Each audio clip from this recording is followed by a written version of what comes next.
Hello friends, welcome to government exams coaching. मैं हूं कपिल और आप देख रहे हैं एनसीईआरटी क्लास 6 साइंस का चैप्टर नंबर 8 शरीर में गति। दोस्तों, चैप्टर 1 से लेकर चैप्टर 7 तक हम अपनी पिछली वीडियोस में कवर कर चुके हैं। अगर आपने वो वीडियोस नहीं देखी हैं तो चैनल की प्लेलिस्ट में जाकर आप वो वीडियोस देख सकते हैं। दोस्तों, ये वीडियो अगर आपको पसंद आए तो वीडियो को लाइक करना, शेयर करना, हमारे चैनल को सब्सक्राइब करना बिल्कुल मत भूलना। तो चलिए दोस्तों, शुरू करते हैं आज की क्लास। बिल्कुल शांत होकर बैठिए तथा अपने शरीर में होने वाली गतियों का अनुभव कीजिए। दोस्तों, आपको बिल्कुल शांत रहना है, ठीक है। और आपकी बॉडी में जो मूवमेंट हो रहे हैं आपको उन्हें फील करना है। आप समय समय पर अपनी पलकें तो झपकाते ही होंगे। सांस लेते समय आपके शरीर में होने वाली गतियों का प्रेक्षण कीजिए। आप अपनी बॉडी में होने वाले मूवमेंट को फील कीजिए। हमारे शरीर में स्वतः ही अनेक गतियां निरंतर होती रहती हैं। दोस्तों, हमारी बॉडी में जो मूवमेंट हैं वो कंटिन्यूसली चलते रहते हैं, ठीक है। आपकी जो सांस लेते हैं आप, ठीक है, तो वो सांस भी आप निरंतर लेते रहते हैं। आपकी हार्ट बीट है वो बीट करती रहती है, ठीक है। तो आपका हार्ट वर्क कर रहा है, आपकी सांस लेने की प्रक्रिया चल रही है, ठीक है। तो आपको कुछ पता ही नहीं चलता और आप बहुत सी गतियाँ जो है आपकी बॉडी में होती रहती हैं। जब आप अपनी नोटबुक में लिखते हैं तब आपके शरीर का कौन सा भाग गति करता है? दोस्तों, जब हम अपनी नोटबुक में लिखते हैं तो हमारी बॉडी का जो हाथ है वो मूवमेंट करता है, ठीक है। जब आप मुड़कर अपने मित्र को देखते हैं तब शरीर का कौन सा भाग गति करता है? तो दोस्तों, तब हमारी गर्दन यूज़ होती है, ठीक है। उपर्युक्त सभी उदाहरणों में आपके उसी स्थान पर रहते हुए भी आपके शरीर का कोई ना कोई भाग गति करता रहता है। दोस्तों, आप उसी स्थान पर खड़े रहेंगे फिर भी आपकी बॉडी का कोई ना कोई पार्ट आपका मूव करता रहेगा। आप एक स्थान से दूसरे स्थान पर जाते हैं, आप उठकर अपने अध्यापक के पास जाते हैं, कक्षा के बाद विद्यालय के मैदान में जाते हैं अथवा विद्यालय के बाद अपने घर जाते हैं। तो इस स्थिति में आप एक स्थान से दूसरे स्थान तक वास्तव में चलकर जाते हैं, ठीक है। आप चलकर, दौड़कर या कूदकर एक स्थान से दूसरे स्थान पर जाते हैं। तो दोस्तों, चलने में, दौड़ने में और कूदने में आपकी बॉडी का कौन सा पार्ट यूज़ हुआ है? दोस्तों, हाँ, चलने में, दौड़ने में और कूद में हमारी जो बॉडी का पार्ट यूज़ हुआ है वो हुआ है पैर, ठीक है। हम पैर से चलकर जाते हैं, दौड़ते हैं और कूदते हैं, ठीक है। आइए अपने मित्रों, अध्यापकों एवं अभिभावकों से चर्चा करके सारणी 8.1 बढ़ते हुए ये देखते हैं कि जंतु एक स्थान से दूसरे स्थान तक किस प्रकार गमन करते हैं। तो दोस्तों, ये सारणी 8.1 है। इसमें हमें जंतु बताना है कि जंतु एक स्थान से दूसरे स्थान तक कैसे गमन करते हैं, कैसे जाते हैं, ठीक है। तो यहाँ पर जंतु लिखने हमें और यहाँ पर गमन में प्रयुक्त होने वाला अंग लिखना है कि चलने में उस जंतु का कौन सा पार्ट यूज होता है, ठीक है। जंतु कैसे गमन करते हैं और जंतु जो चलते हैं वो कैसे चलते हैं। तो यहाँ पर सबसे पहले गाय की बात हो रही है। तो गाय चलती है और किससे चलती है? पैर से चलती है। इसी प्रकार मनुष्य भी चलता है और वो पैर से चलता है, ठीक है। सांप जो है वो रेंगता है और रेंगने में उसका जो यूज़ होने वाला पार्ट है वो पूरी बॉडी है, ठीक है। संपूर्ण शरीर का वो यूज़ करता है रेंगने में। पक्षी की बात करते हैं तो पक्षी उड़ते हैं, ठीक है। और उड़ते किससे हैं? पंखों से। कीट कीट चलते भी हैं, उड़ते भी हैं, ठीक है। चलने में वो अपने पैरों का यूज़ करते हैं और उड़ने में अपने पंख का यूज़ करते हैं, ठीक है। मछली मछली तैरती है दोस्तों और तैरने में वो अपने पंखों का यूज़ करती है जिसको इंग्लिश में हम फिन्स बोलते हैं, ठीक है। आगे पढ़ते हैं। चलना, टहलना, दौड़ना, उड़ना, छलांग मारना, रेंगना एवं तैरना इत्यादि जंतुओं के एक स्थान से दूसरे स्थान तक जाने के कुछ ढंग हैं। दोस्तों, कुछ एनिमल्स किसी तरह से एक स्थान से दूसरे स्थान तक जाते हैं और कुछ किसी और तरह से, ठीक है। तो सबके चलने का जो ढंग है वो सब अलग अलग है, ठीक है। जंतुओं के एक स्थान से दूसरे स्थान तक जाने के तरीके में इतनी अधिक विविधता क्यों है? मतलब लोग, जो जंतु हैं वो अलग अलग तरीके से एक स्थान से दूसरे स्थान पर क्यों जाते हैं? क्यों इतनी विविधता है उनमें, ठीक है। क्या कारण है कि अनेक जंतु चलते हैं जबकि सांप रेंगता है और मछली तैरती है? तो दोस्तों, यही सब हम इस चैप्टर में पढ़ेंगे।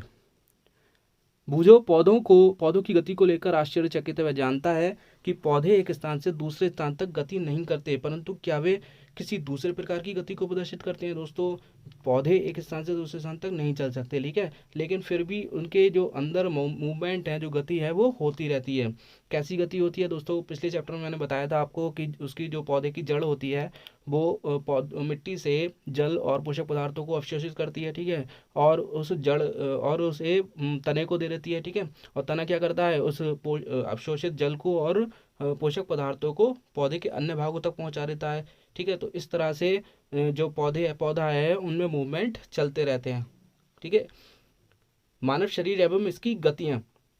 जंतुओं की विविध गतियों पर ध्यान देने से पूर्व आइए अपने शरीर की कुछ गतियों को ध्यानपूर्वक देखें।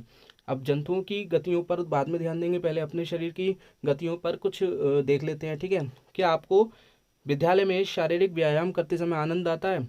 विद्यालय में शारीरिक व्यायाम करते समय आपके हाथ एवं पैर किस प्रकार की गति करते हैं? दोस्तों, जब हम योगा करते हैं तो उसमें तरह तरह के आसन होते हैं, तो उनमें हमारी जो बॉडी के पार्ट्स हैं वो अलग अलग तरह से यूज़ होते हैं, अलग अलग तरह की गति उनमें होती है।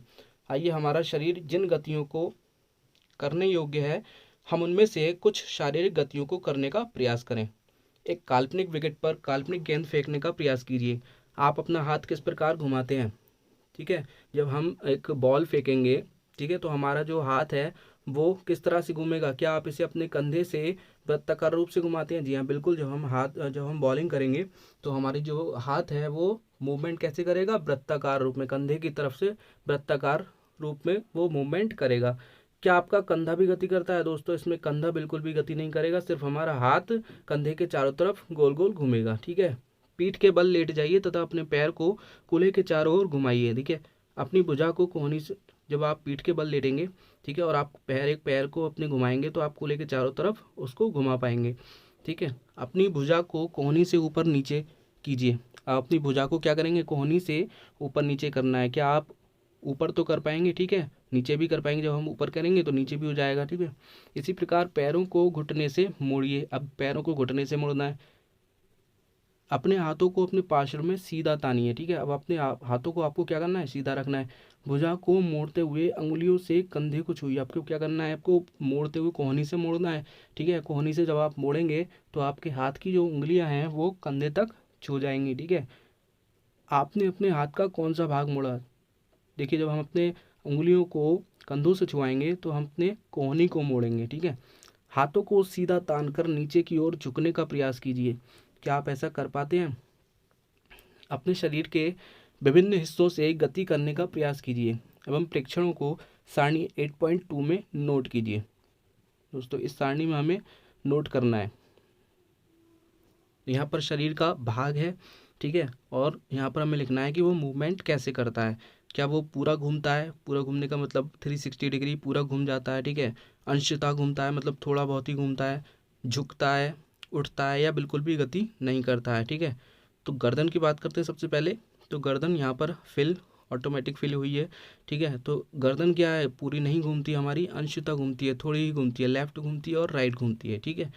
कलाई की बात करते हैं तो कलाई जो है हमारी पूरी घूम जाती है 360 डिग्री, ठीक है, और झुक भी जाती है, ठीक है। नीचे की अगर हम झुकाते हैं कलाई को तो झुक जाएगी, ठीक है, और ऊपर की तरफ उठ भी जाती है। बात करते हैं उंगलियों की। तो उंगलियां जो हैं वो नीचे तो झुक जाती हैं लेकिन ऊपर नहीं उठती हैं, ठीक है। घुटने की बात करें तो घुटना भी नीचे झुक जाता है लेकिन हम उसको ऊपर नहीं उठा सकते। एड़ी की बात करें तो एड़ी अंशतः घूमती है, ठीक है, पूरा नहीं घूमती है, अंशतः ही घूमती है, ठीक है। पाद उंगली मतलब पैर की उंगली की बात करते हैं। पैर की उंगली झुकती है, हम उसको ऊपर उठा नहीं सकते, ठीक है। पीठ की बात करें तो पीठ भी नीचे की ओर जब हम झुकेंगे तो झुक जाएगी, ठीक। सिर की बात करें तो हमारी सिर में कोई भी मूवमेंट नहीं होता है, ठीक है। कोहनी की बात करें तो कोहनी नीचे झुक जाती है और फिर ऊपर भी उठ जाती है, ठीक है। भुजा की बात करें तो भुजा जो है 360 डिग्री हम घुमा सकते हैं हाथ को, और नीचे भी झुका सकते हैं और ऊपर उठा भी सकते हैं, ठीक है। क्या आपने ध्यान दिया है कि हम शरीर के विभिन्न भागों को उसी स्थान से मोड़, कुछ रह गया दोस्तों, ये रह गया। क्या कारण है कि हम अपने शरीर के कुछ अंगों को तो स्वतंत्र रूप से किसी भी दिशा में घुमा सकते हैं, जबकि कुछ अंगों को केवल एक ही दिशा में घुमा सकते हैं? हम अपने शरीर के कुछ भागों को घुमाने में असमर्थ क्यों रहते हैं? दोस्तों, हमारी बॉडी जो है हड्डियों से बनी होती है, ठीक है, और हड्डी को हम साइंटिफिक लैंग्वेज में अस्थियां बोलते हैं, ठीक है। तो जो हमारी बॉडी में अस्थियां होती हैं वो होती हैं 206, ठीक है, 206 हड्डियां हमारी बॉडी में होती हैं। और वो जो हड्डियां होती हैं वो एक दूसरे से जॉइंट होती हैं, ठीक है। तो जहाँ से वो जॉइंट होती हैं उनको हम संधि बोलते हैं, ठीक है। हमारी बॉडी में बहुत प्रकार की संधियाँ होती हैं, ठीक है, और उन संधियों से जो अस्थियाँ जुड़ी होती हैं, ठीक है, वहीं से हम अपनी बॉडी को मूवमेंट करा सकते हैं, ठीक है। जिन जगहों से वो हड्डियाँ जुड़ी होती हैं उसी जगह से हम अपनी बॉडी को हिला सकते हैं, मूव करा सकते हैं, ठीक है, घुमा सकते हैं या फिर मोड़ सकते हैं, ठीक है। तो ये एक कॉन्सेप्ट होता है। क्रियाकलाप फर्स्ट देखते हैं। एक पैमाने को अपने हाथ पर चित्र 8.1 में दर्शाई गई स्थिति में रखिए इस तरह से, ठीक है, जिससे आपकी कोहनी पैमाने के मध्य में रहे। आपकी कोहनी कहाँ रहेगी? पैमाने के बिल्कुल ठीक बीच में।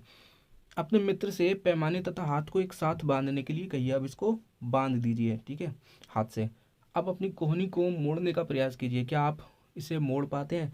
बताइए अब आप इसको मोड़ पाएंगे? दोस्तों हमारा जो हाथ होता है वो दो अस्थियों से बना होता है, दो अस्थियां बीच में जुड़ी हुई होती हैं। जैसा कि मैंने बताया कि हम अपने उसी भाग को मोड़ पाते हैं जहाँ पर अस्थियां एक दूसरे से संधि के द्वारा जुड़ी हुई होती हैं। तो यहाँ पर हमारा जो हाथ है वो दो हड्डियों से जुड़ा होता है, ठीक है। और जब ये हाथ जुड़ा होता है तो हम इसको कोहनी के द्वारा मोड़ पाते हैं। लेकिन क्या अगर हम, आप ये बताइए कि हमारा हाथ अगर एक ही हड्डी से बना हुआ होता, एक सिंगल हड्डी हमारे हाथ में होती, तो क्या हम कोहनी से अपने हाथ को मोड़ पाते? जी नहीं, बिल्कुल नहीं। जिस तरह से ये अस्थि, ये जो स्केल है वो भी हड्डी की यहाँ पर कार्य करेगा, ठीक है। तो क्या अब हम इसको मोड़ पाएंगे? बिल्कुल नहीं मोड़ पाएंगे, ठीक है। आगे पढ़ते हैं। क्या आपने ध्यान दिया है कि हम शरीर के विभिन्न भागों को उसी स्थान से मोड़ अथवा घुमा पाते हैं जहाँ पर दो हिस्से एक दूसरे से जुड़े हों? उदाहरण के लिए कोहनी, कंधा अथवा गर्दन। दोस्तों अभी मैंने बताया आपको कि हम अपने शरीर के उसी पार्ट को मोड़ पाते हैं या घुमा पाते हैं जहाँ पर दो हिस्से एक दूसरे से जुड़े हुए होते हैं, और इसको हम क्या बोलते हैं? संधि बोलते हैं। दोस्तों क्या आप ऐसे कुछ अन्य भागों के नाम बता सकते हैं? इन स्थानों को संधि कहते हैं, ठीक है। यदि हमारे शरीर में कोई संधि नहीं होती तो आपके विचार में क्या हमारे लिए किसी भी प्रकार की गति करना संभव होता? दोस्तों अगर हमारी बॉडी में कोई संधि नहीं होती और हमारी बॉडी में सिर्फ एक सिंगल हड्डी होती, तो हम क्या आप बॉडी को मूवमेंट करा सकते थे? किसी भी पार्ट को मूवमेंट कराना संभव होता? जी नहीं, बिल्कुल नहीं, ठीक है। वास्तव में इन संधियों को कौन सी वस्तु पर बांधती है? अपनी उंगली द्वारा अपने सिर, चेहरे, गर्दन, नाक, कान, कंधे के पीछे, हाथ, पैर, उंगली एवं पाद उंगलियों को दबाइए। क्या आपको ऐसा अनुभव हुआ है कि आपकी उंगली किसी कठोर वस्तु को दबा रही है? ये कठोर संरचनाएं अस्थियां हैं दोस्तों, जिसको हम हड्डियां बोलते हैं, ठीक है।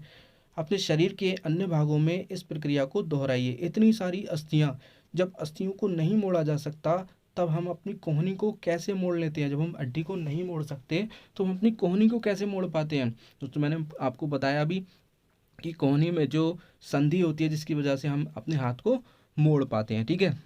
हाथ के ऊपरी हिस्से से लेकर कलाई तक एक ही लंबी अस्थि नहीं होती है, वास्तव में अनेक अस्थियां कोहनी तक जुड़ी रहती हैं। इसी प्रकार हमारे शरीर के प्रत्येक हिस्से में अनेक अस्थियां होती हैं, ठीक है। हम अपने शरीर को कैसे उसी स्थान पर हिला या झुका नहीं सकते जहां ये अस्थियां एक दूसरे से मिलती हैं। विभिन्न गतिविधियां में विभिन्न प्रकार की गतियों के लिए हमारे शरीर में अनेक प्रकार की संधियां होती हैं, ठीक है। आइए उनमें से कुछ के बारे में जानें। सबसे पहले बात करते हैं कंदुक खल्लिका संधि की। क्रियाकलाप 2 देखते हैं। कागज की एक पट्टी को एक बेलन के रूप में मोड़िए। एक सिलेंडर के रूप में आपको मोड़ना है कागज की एक पट्टी को, ठीक है।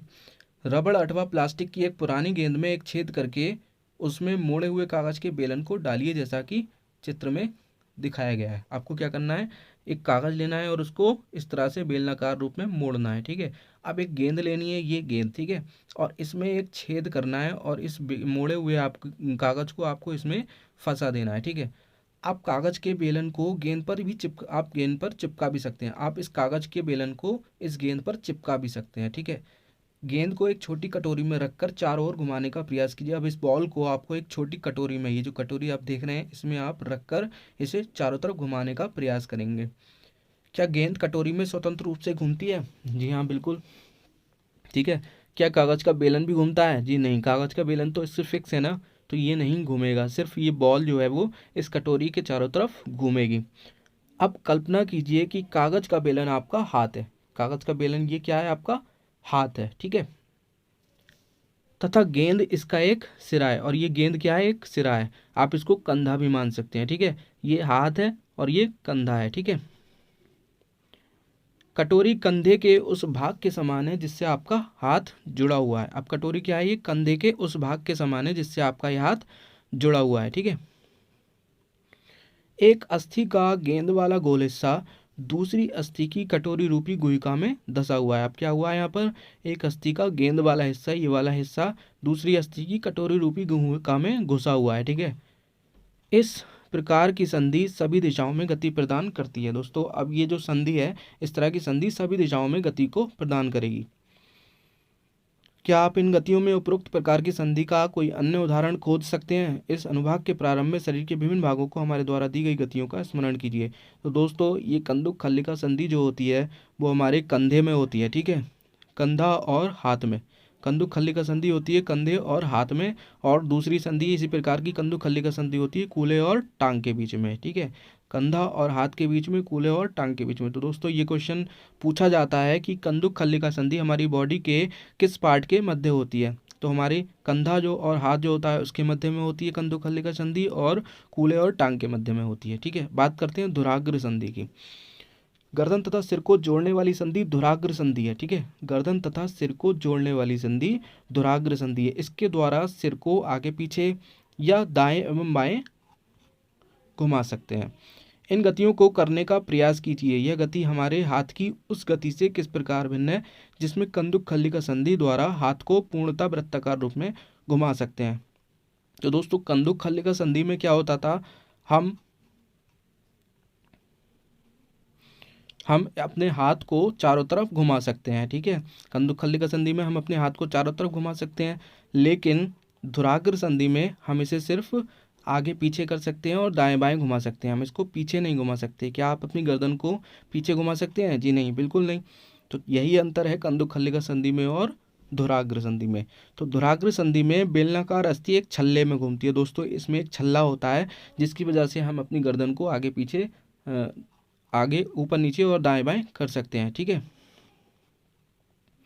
अब बात करते हैं हिंज संधि की। दोस्तों ये मैंने आपको बता दिया कि धुराग्र संधि किन के बीच में होती है, गर्दन और सिर के बीच में। अब बात करते हैं हिंज संधि की। घर के किसी दरवाजे को बार बार खोलिए और बंद कीजिए। इसके कब्जों को ध्यानपूर्वक देखिए। यह दरवाजे को आगे और पीछे की ओर खुलने देता है। आप अपना गेट जब खोलते हैं और बंद करते हैं तो क्या होता है, इनके कब्जे आगे पीछे खुलने देते हैं। ठीक है, क्रियाकलाप 3 देखते हैं। आइए कब्जे की गति के प्रकार को देखें। एक मोटे कागज अथवा गत्ते का बेलन बनाइए। आप क्या करेंगे, एक मोटे कागज या फिर गत्ते का एक बेलन बनाएंगे। ठीक है, इस तरह से ये जो आप देख रहे हैं ये गत्ते का बेलन है। ठीक है, अब जैसा कि चित्र 8.4 में दिखाया गया है, चित्र के अनुसार गत्ते अथवा कागज के बेलन के मध्य में छेद करके एक छोटी पेंसिल लगाइए। अब हमें क्या करना है, इसमें एक छेद करना है और इसमें एक छोटी पेंसिल लगा देनी है। गत्ते का एक और टुकड़ा लेकर उसको इस प्रकार मोड़िए कि ये आधा बेलन बन जाए। अब हमें क्या करना है, गत्ते का एक और कागज लेना है, गत्ते का टुकड़ा लेना है और उसको इस तरह से आधा बेलन बना लेना है। पेंसिल लगे बेलन को चलाने का प्रयास कीजिए। यह किस प्रकार गति करता है, यह गति आपके द्वारा बनाए गए कंदुक खल्लिका संधि की गति से किस प्रकार भिन्न है। दोस्तों इस तरह से हमें ये जो पेंसिल पकड़ के चारों तरफ घुमाना है। ठीक है, आपके द्वारा बनाए गए कंदुक खल्लिका संधि की गति से किस प्रकार भिन्न है। दोस्तों कंदुक खल्लिका संधि में हम अपने हाथ को चारों तरफ घुमा सकते थे, लेकिन इसमें हम चारों तरफ नहीं घुमा सकते हैं, इसमें हम आगे और पीछे ही घुमा सकते हैं। ठीक है, तो हमने क्रियाकलाप 1 में कोहनी में इसी प्रकार की गति देखी थी। चित्र 8.4 में जो कुछ हमने बनाया था वह एक हिंज से भिन्न है, लेकिन इससे ये पता चलता है कि हिंज एक दिशा में गति होने देता है। ठीक है, हिंज की जो संधि होती है उसमें एक ही दिशा में गति होती है। कोहनी में हिंज कब्जा संधि होती है जिससे केवल, कोहनी में क्या होती है, हिंज संधि होती है जिससे केवल आगे और पीछे एक ही दिशा में गति हो सकती है। तो दोस्तों क्वेश्चन ये बन सकता है कि हिंज संधि किस में पाई जाती है। हिंज संधि जो दोस्तों पाई जाती है वो पाई जाती है कोहनी में। ठीक है, और इसका एक और उदाहरण है घुटने में। ठीक है, तो हिंज संधि कोहनी और घुटने में पाई जाती है। ठीक है, अब बात करते हैं अचल संधि की। हमारे सिर की अस्थियों के बीच की कुछ संधियां उन संधियों से भिन्न हैं जिनकी चर्चा हमने अब तक की है। ये अस्थियां इन संधियों पर हिल नहीं सकती, ऐसी संधियों को हम अचल संधि कहते हैं। तो दोस्तों जो अस्थियां मूवमेंट नहीं कर सकती हैं उनको हम बोलते हैं अचल संधि। जब आप अपना मुंह खोलते हैं तो आप अपने निचले जबड़े को सिर से दूर ले जाते हैं। जब आप मुंह खोलते हैं तो आप निचला जबड़ा दूर ले जाते हैं। ठीक है, अब अपने ऊपरी जबड़े को हिलाने का प्रयास कीजिए। क्या आप इसे गति दे पाते हैं। ऊपरी जबड़े एवं कपाल के मध्य अचल संधि होती है। दोस्तों जब हम ऊपरी जबड़ा हिलाते हैं तो हम इसको मूवमेंट नहीं करा सकते, सिर्फ अपने निचले वाले जबड़े को ही हिला पाते हैं। ठीक है, तो ऊपरी जबड़े और कपाल के मध्य में क्या होता है, अचल संधि होती है। ठीक है, ये मैंने आपको लिख रखा है। अचल संधि किस में होती है, ऊपरी जबड़ा और कपाल के मध्य में। हमने केवल कुछ संधियों की ही चर्चा की जो हमारी अस्थियों को एक दूसरे से जोड़ती हैं। हमारे शरीर के विभिन्न अंगों को विभिन्न आकृति कौन प्रदान करता है। यदि आप एक गुड़िया बनाना चाहते हैं तो आप पहले क्या बनाएंगे, संभवतः गुड़िया को एक आकृति प्रदान करने के लिए आप एक ढांचा तैयार करेंगे। आप ऐसा नहीं करेंगे क्या। हमारे शरीर की सभी अस्थियां ठीक इसी प्रकार शरीर को एक सुंदर आकृति प्रदान करने के लिए एक ढांचे का निर्माण करती हैं। इस ढांचे को हम क्या कहते हैं? कंकाल कहते हैं। दोस्तों हम क्या करते हैं? सबसे पहले हमारी जब हम बॉडी बनती है तो सबसे पहले कंकाल का निर्माण होता है। दोस्तों क्या होता है? कंकाल का निर्माण इस तरह से। ठीक है, हम कैसे जानते हैं कि ये मानव कंकाल की ही आकृति है? हम शरीर की विभिन्न अस्थियों की आकृति के विषय में किस प्रकार जान पाते हैं? शरीर के कुछ अंगों में मौजूद अस्थियों और उनकी संख्या तथा आकृति के बारे में हमें तब पता चलता है जब हम उसका अनुभव करते हैं। एक्सरे चित्र से हमें शरीर की सभी कठोर अस्थियों की आकृति का पता चलता है। ठीक है, जब हम एक्सरे कराते हैं तो हमारी बॉडी में जो अस्थियां होती हैं उनकी आकृति का पता चलता है। क्या कभी आपका अथवा आपके परिवार के किसी सदस्य का एक्सरे हुआ है? कई बार चोट लगने पर चिकित्सक एक्सरे करवाते हैं जिससे उन्हें अस्थियों को हुई संभावित क्षति के विषय में जानकारी प्राप्त होती है। एक्सरे चित्र से हमें शरीर की अस्थियों की आकृति का पता चलता है। ठीक है, अपने हाथ के अग्र एवं ऊपरी भाग तथा पैर के निचले एवं ऊपरी भाग की अस्थियों का अनुभव कीजिए। आप क्या करेंगे? अपने हाथ के आगे वाले और ऊपरी भाग तथा पैर के नीचे और ऊपरी भाग की अस्थियों का अनुभव करेंगे। ठीक है, प्रत्येक अंग की अस्थियों की संख्या का पता लगाइए। अपने घुटने और कोहनी की अस्थियों का ठीक इसी प्रकार अनुभव करें और एक्सरे चित्र से तुलना कर प्रत्येक भाग में अस्थियों की संख्या ज्ञात कीजिए। अपनी उंगलियों को मोड़िए। क्या आप उन्हें प्रत्येक संधि स्थल पर मोड़ सकते हैं? आपकी मध्यमा में कितनी अस्थियां होती हैं? अपनी हथेली के पिछले भाग का स्पर्श करके अनुभव कीजिए। क्या इसमें अनेक अस्थियां हैं? क्या आपकी कलाई लचीली है? यह अनेक छोटी छोटी अस्थियों से बनी होती है। दोस्तों हमारी कलाई जो होती है वो छोटी छोटी अस्थियों से बनी होती है। यदि इसमें मात्र एक ही अस्थि होती तो क्या होता? क्या अगर हमारी कलाई में एक ही अस्थि होती तो क्या हम अपनी कलाई को घुमा पाते? जी नहीं, बिल्कुल नहीं घुमा पाते। ठीक है, तो ये छोटी छोटी अस्थियों से बनी होती है, इसी वजह से हम अपनी कलाई को घुमा पाते हैं। क्रियाकलाप 4 देखते हैं। गहरी सांस भरकर इसे कुछ समय तक रोके रहिए। अपने वक्ष एवं पीठ को हल्के से दबाकर अपनी अस्थियों का अनुभव कीजिए। जितनी पसलियों को आप गिन सकते हैं गिन लीजिए। ठीक है, चित्र 8.9 को ध्यान से देखिए और वक्ष की अस्थियों की तुलना अपने उपर्युक्त अनुभव से कीजिए। हम देखते हैं कि पसलियां विशेष रूप से मुड़ी हुई हैं। आप देखिए ये क्या होता है? पसलियां होती हैं। ठीक है, ये पसली पिंजर होता है और ये जो इसमें जो अस्थियां होती हैं वो एक तरह से मुड़ी हुई होती हैं। वे वक्ष की अस्थि एवं मेरुदंड से जुड़कर एक बक्से की रचना करती हैं। ठीक है, ये वक्ष की अस्थि और मेरुदंड, ये जो मेरुदंड है आप देख रहे हैं रीढ़ की हड्डी। ठीक है, तो ये मेरुदंड और ये वक्ष की अस्थियां दोनों मिलकर क्या करती हैं? एक बक्से का निर्माण करती हैं और इस शंकु रूपी बक्से को हम क्या कहते हैं? पसली पिंजर कहते हैं। दोस्तों ठीक है, हमारे शरीर के कुछ महत्वपूर्ण अंग इसमें सुरक्षित रहते हैं, जैसे कि हार्ट हो गया। ठीक है, फेफड़े हो गए। ठीक है, तो वो इसके अंदर बिल्कुल सेफ रहते हैं। अपने कुछ मित्रों को बिना घुटने मोड़े झुककर अपने पाँव की उंगलियां छूने को कहिए। क्या यह चिकनी, समतल अथवा अखंड है? अपनी उंगलियों को अपने मित्र की गर्दन से प्रारंभ करके उसकी पीठ पर नीचे की ओर लाइए। आपके द्वारा अनुभव की गई संरचना मेरुदंड है। दोस्तों मेरुदंड जो होता है ये अनेक छोटी छोटी अस्थियों से बना होता है। ये आप जो चित्र देख रहे हैं ये छोटी छोटी अस्थियों से बना हुआ मेरुदंड है, जिसको हम रीढ़ की हड्डी बोलते हैं। पसली पिंजर भी वक्ष क्षेत्र की इन अस्थियों से जुड़ा हुआ होता है। जो पसली पिंजर है ये भी इन वक्ष की अस्थियों से जुड़ा हुआ होता है। यदि मेरुदंड केवल एक ही अस्थि का बना होता तो क्या आपका मित्र इस प्रकार नीचे झुक सकता था? जी नहीं दोस्तों, अगर मेरुदंड एक ही हड्डी का बना हुआ होता तो हम इस तरह से नीचे झुक नहीं सकते थे। अपने मित्र को खड़े होकर हाथों से किसी दीवार को धक्का लगाने के लिए कहिए। उससे कहिए कि वह अपने हाथों से दीवार पर धक्का लगाने का प्रयास करें। क्या आपको उसके कंधे के समीप दो उभरी हुई अस्थियां दिखाई देती हैं? दोस्तों जब हम दीवार पर धक्का लगाने का प्रयास करेंगे तो हमारी जो कंधे की हड्डियां हैं वो उभर कर आ जाएंगी। ठीक है, इन्हें कंधे की अस्थियां कहते हैं। दोस्तों इनको क्या कहते हैं? कंधे की अस्थियां। इस तरह से आप देख रहे हैं। चित्र 8.12 को ध्यानपूर्वक देखिए। ये संरचना श्रोणीय अस्थियां हैं। दोस्तों आप इस चित्र को देख रहे हैं, ये श्रोणीय अस्थियां हैं। ठीक है, और ये बॉक्स के समान एक ऐसी संरचना बनाती हैं जो आपके अमाशय के नीचे पाए जाने वाले विभिन्न अंगों की रक्षा करता है। दोस्तों अमाशय के नीचे पाई जाने वाली ये श्रोणीय अस्थियां हमारी बॉडी के विभिन्न पार्ट्स की रक्षा करती हैं। दोस्तों यह कूले वाला वह हिस्सा है जिसके सहारे आप बैठते हैं। ठीक है, आपकी खोपड़ी अनेक अस्थियों के एक दूसरे से जुड़ने से बनी है। यह हमारे शरीर के अति महत्वपूर्ण अंग मस्तिष्क को परिबद्ध करके उसकी सुरक्षा करती है। ठीक है, जो खोपड़ी है हमारी जो मस्तिष्क है उसको उसकी रक्षा करती है। ठीक है, हमने अपने कंकाल की बहुत सी अस्थियों तथा संधियों के बारे में चर्चा की। कंकाल के कुछ अतिरिक्त अंग भी हैं जो हड्डियों जितने कठोर नहीं होते और जिन्हें मोड़ा जा सकता है, उन्हें हम क्या कहते हैं, उपास्थि। ठीक है, तो उपास्थि जो होती है वो हड्डियों की तरह इतनी कठोर नहीं होती। ठीक है, हम उनको मोड़ भी सकते हैं। ये जो कान का आप ऊपरी भाग देख रहे हैं, इनमें उपास्थि होती है। ठीक है, तो क्वेश्चन अगर ये आए कि उपास्थि का एक उदाहरण दीजिए, तो कान का ऊपरी भाग हम उदाहरण दे सकते हैं। अपने कान को स्पर्श कीजिए। क्या आप किसी कठोर अस्थि भाग का अनुभव करते हैं जिसे मोड़ा जा सके? ऐसा प्रतीत होता है कि इसमें कोई अस्थि नहीं है। क्या आपको उंगलियों के बीच दबाने पर कर्णपाली एवं इसके ऊपर के हिस्से में कोई अंतर महसूस हुआ है?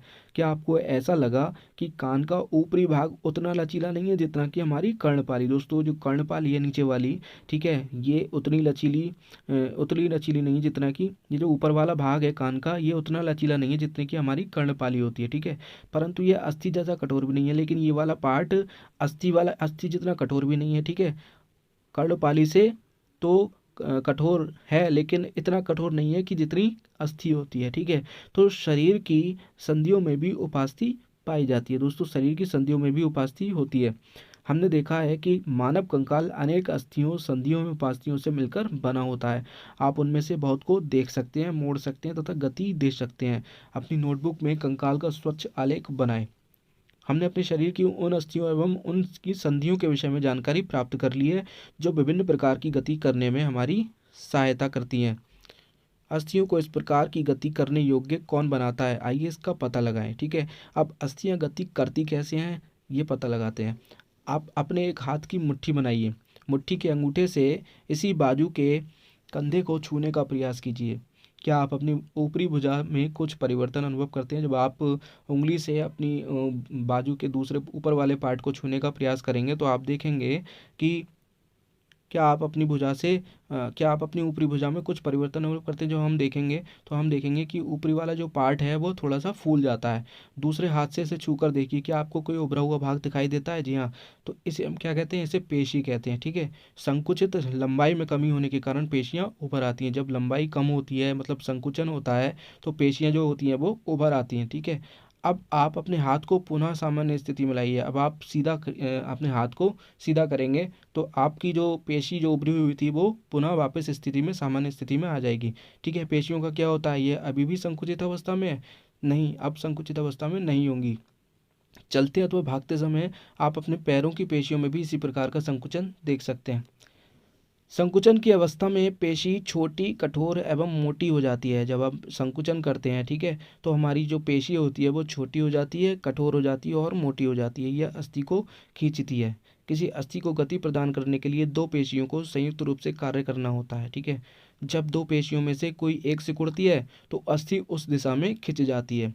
युगल की दूसरी पेशी शिथिल अवस्था में आ जाती है। ठीक है, जब एक अस्थि सिकुड़ती है, ठीक है, तो दूसरी अस्थि फैल जाती है, मतलब उस वो उभर जाती है। ठीक है, अस्थि को विपरीत दिशा में गति करने के लिए अब शिथिल पेशी सिकुड़कर अस्थि की को अपनी पूर्व स्थिति में खींचती है, जबकि पहली पेशी क्या हो जाती है? शिथिल हो जाती है। ठीक है, तो इसी तरह से पेशी केवल खींच सकती है, वह धक्का नहीं दे सकती। इसी प्रकार से क्या होता है, ये संयुक्त रूप से कार्य होता है, जिसकी वजह से हमारी जो बॉडी है वो मूवमेंट करती है। अतः एक अस्थि को गति देने के लिए दो पेशियों को संयुक्त रूप से कार्य करना होता है। ठीक है, क्या गति के लिए हमेशा अस्थियों एवं पेशियों की आवश्यकता होती है?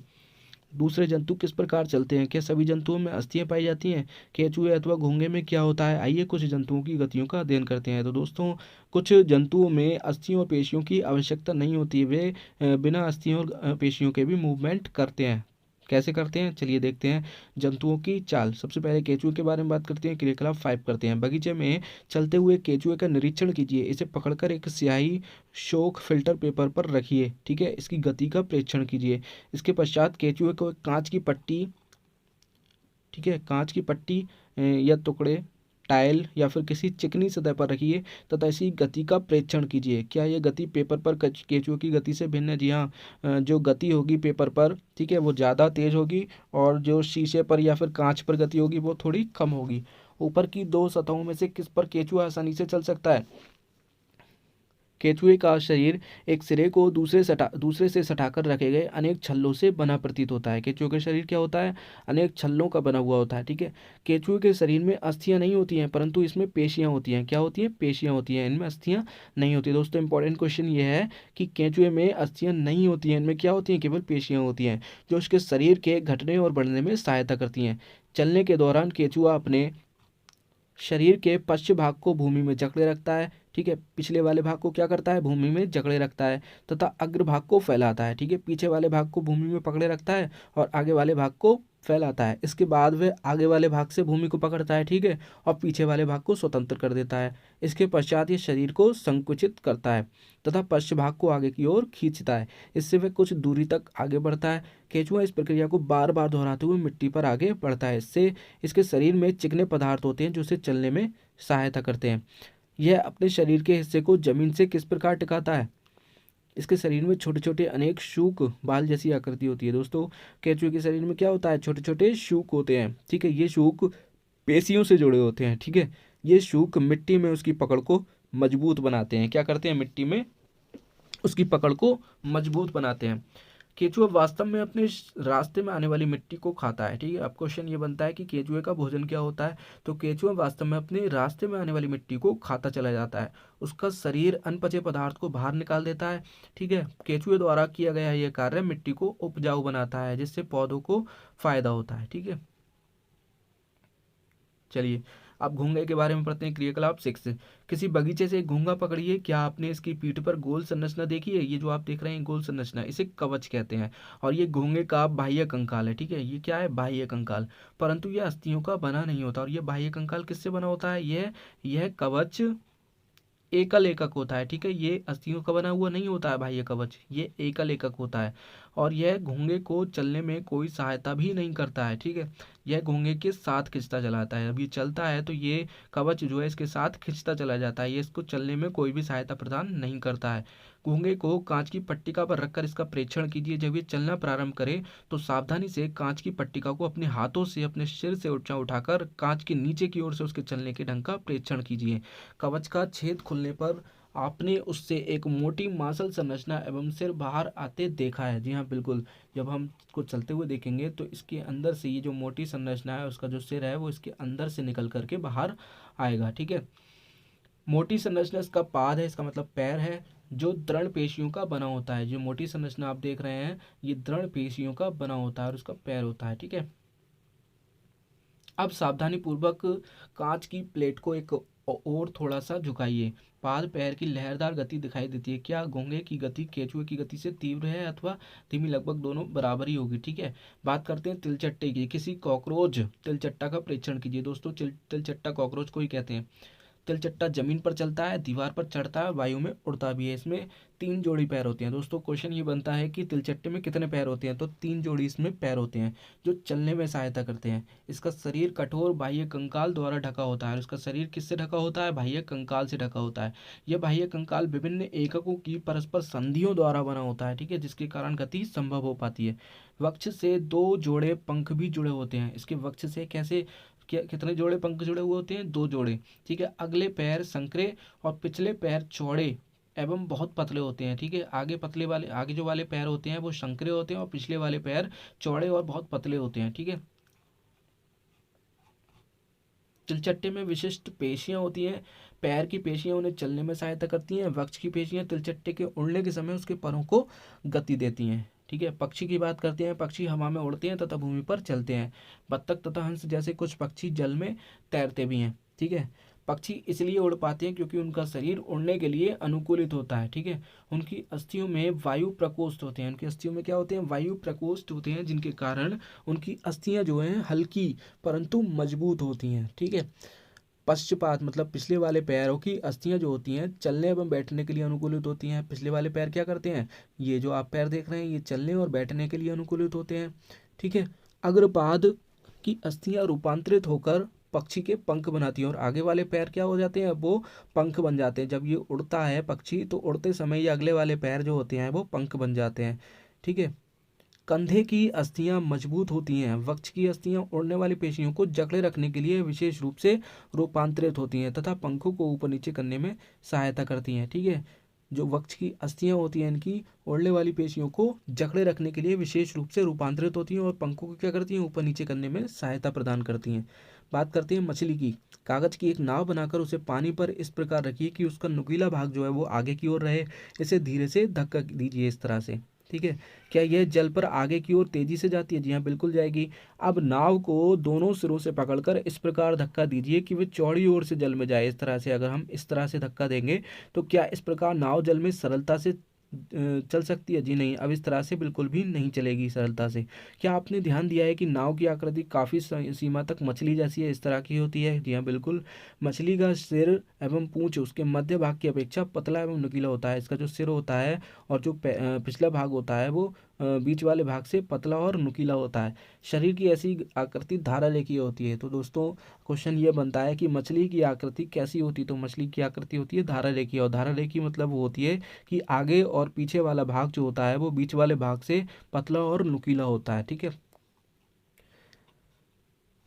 मछली चित्र 8.23 के अनुसार शरीर को मोड़ती है तो तीव्रता से उसकी पूंछ दूसरी दिशा में मुड़ जाती है। जब ये इस दिशा में मुड़ेगी तो इसकी पूंछ जो है वो इस दिशा में आ जाएगी, ठीक है। उल्टी दिशा में, विपरीत दिशा में उसकी पूंछ मुड़ती है। इससे एक झटका सा लगता है और मछली आगे की ओर चली जाती है। इस प्रकार के क्रमिक ताल से मछली आगे की ओर तैरती रहती है। ये सब प्रक्रिया बहुत तेजी से होती है जिसकी वजह से ये मछली जो है वो आगे की ओर तैरती रहती है। पूंछ के पंख इस कार्य में उसकी सहायता करते हैं।